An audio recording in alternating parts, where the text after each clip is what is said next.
सद्गुरुओं के अपने ढंग हैं, अपनी व्यवस्थाएं हैं। कहना कठिन है कि वे किस लिए क्या कर रहे हैं। आप उस झंझट में पड़ना ही मत।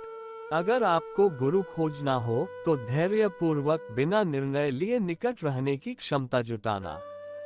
और जितना बड़ा गुरु होगा उतनी ज्यादा धैर्य की परीक्षा लेगा, क्योंकि उतनी ही बड़ी संपदा देने के पहले वह आपकी पात्रता को पूरी तरह परख लेना चाहेगा।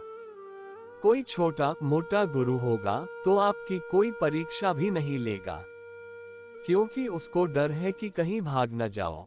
वह आपको फांसने ही बैठा है। छोटा मोटा गुरु तो ऐसा है जैसे कि मछली को पकड़ने के लिए आटा लगाकर कांटे में बैठा हुआ है।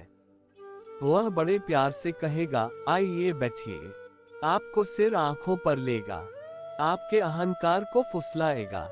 आप राजी होंगे, लगेगा कि बढ़िया बात है, यह आदमी ऊंचा है, कितना विनम्र है कि मुझसे कहा आइए बैठिए, जिसे कोई नहीं कहता आइए बैठिए। इतने बड़े आदमी ने मुझसे कहा आइए बैठिए।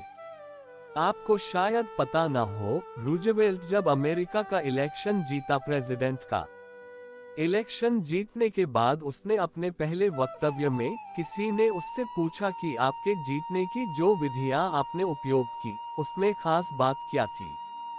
तो उसने कहा, छोटे आदमियों को आदर देना। उसने 10,000 आदमियों को निजी पत्र लिखे थे।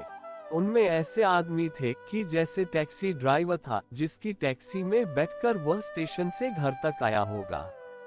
रूजवेल्ट की आदत थी कि वह टैक्सी ड्राइवर से उसका नाम पूछेगा, पत्नी का नाम पूछेगा, बच्चे का नाम पूछेगा।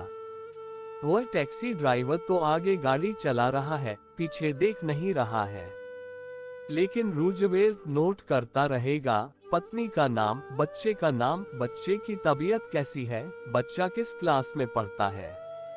टैक्सी ड्राइवर फूला नहीं समा रहा है। पंडित नेहरू आपसे पूछ रहे हो तो। और फिर 2 साल बाद एक पत्र आएगा टैक्सी ड्राइवर के नाम कि तुम्हारी पत्नी की तबीयत खराब थी, पिछली बार तुम्हारे गांव जब आया था, अब उसकी तबीयत तो ठीक है ना। तुम्हारे बच्चे तो ठीक से स्कूल में पढ़ रहे हैं ना। और इस बार मैं चुनाव में खड़ा हुआ हूँ, थोड़ा ख्याल रखना। वह किसी भी पार्टी का हो, पागल हो गया। अब उसको दल वल का कोई सवाल नहीं है।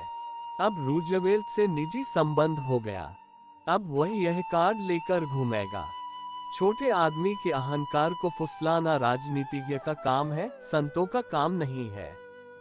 संत आपके अहंकार को तोड़ना चाहते हैं, फुसलाना नहीं चाहते हैं। तो रामकृष्ण गाली देते हैं, रूजवेल्ट कहता है आइए बैठिए। वह फर्क है। पर कहना मुश्किल है कि संत का क्या प्रयोजन है। आप जल्दी मत करें। निर्णय सदा अपने बाबत लें, दूसरे के बाबत कभी मत लें।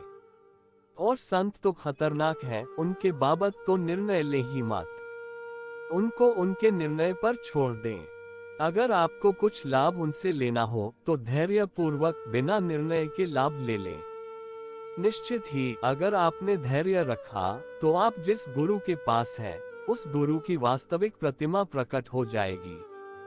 अगर आपने जल्दी की तो आप हो सकता है कभी किसी बुद्ध के पास आकर भी किनारे से निकल जाएं और वंचित रह जाएं।